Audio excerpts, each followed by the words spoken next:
Hi everyone, good morning. आज आहे मकर संक्रांती आणि त्याची तयारी मला करायचीच होती. पण त्याआधी रिऊ ईशानचं होतं स्कूल, तर त्याचं पहिलं प्रिपरेशन करतीये. रियान आणि ईशानला टिफिनमध्ये देण्यासाठी मी बनवणार होते तिळगुळ पोळी आणि ती दुपारच्या जेवणामध्ये आणि सकाळी काय त्यांच्या नाश्त्यासाठी बनवायचं, तर तेही मला ठरवायचं होतं. तर नंतरनं ठरवलं, की चला आपण आज डोसाच बनवूया. तर त्याचं सुद्धा मी प्रिपरेशन केलं. पहिले तर चटणीसुद्धा हवी असते.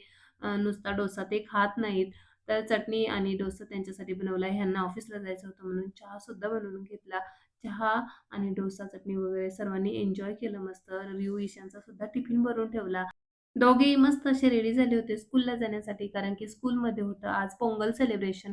जसं की आपल्या महाराष्ट्रात संक्रांती असते, तसं इकडं पोंगल सेलिब्रेट केला जातो. तर त्यासाठीच त्यांना छान रेडी करून दिलं आणि नंतरनं माझी तयारी झाली होती आता संक्रांतीची. म्हणजे आता यावर्षी ना 3 नंतरनं संक्रांत होती. त्याच्यामुळं मला जरा वेळ होता.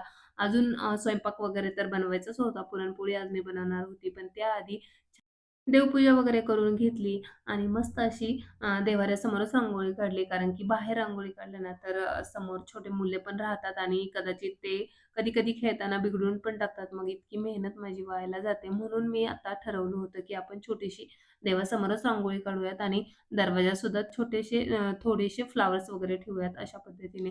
तर आता माझी रांगोळी वगैरे काढून झाली होती. देवाची पूजा वगैरे झाली होती आणि आता मला बनवायचा होता स्वयंपाक. पहिले तर मी ना कुकर लावून घेतला.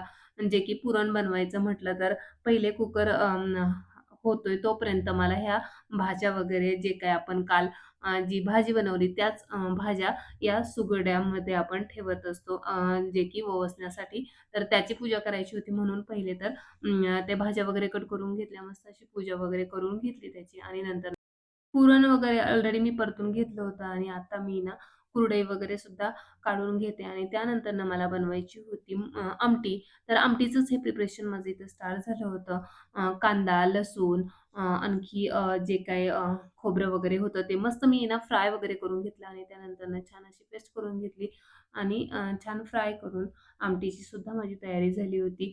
तर आमटी वगैरे बनवून झाल्यानंतरनं मी 2-3 पोळ्यासुद्धा बनवून घेतल्या, जेणेकरून आहे ना ईशान स्कूलवरनं आल्यानंतरनं त्याला भूक लागेल म्हणून आणि बाकीचा जो स्वयंपाक होता तो मी नंतर करणार होती, जे की मंदिरामध्ये जाऊन आल्यानंतरनं मग मी बाकी स्वयंपाक करणार होती. मंदिरामध्ये जायचं म्हटलं छान असं रेडी व्हायलाच हवं, म्हणूनच मग मी मस्त अशी ब्लॅक कलरची साडी वेअर केली होती. मस्त ही ज्वेलरी वगैरे घातली होती आणि ही ज्वेलरी मी आता रिसेंटली जेव्हा पुण्याला गेले होते ना, तर त्यावेळेस घेतली होती. आता हे सुगडे वगैरे मी एका ताटामध्ये घेऊन आता मंदिरात निघाली होती. त्यानंतर आले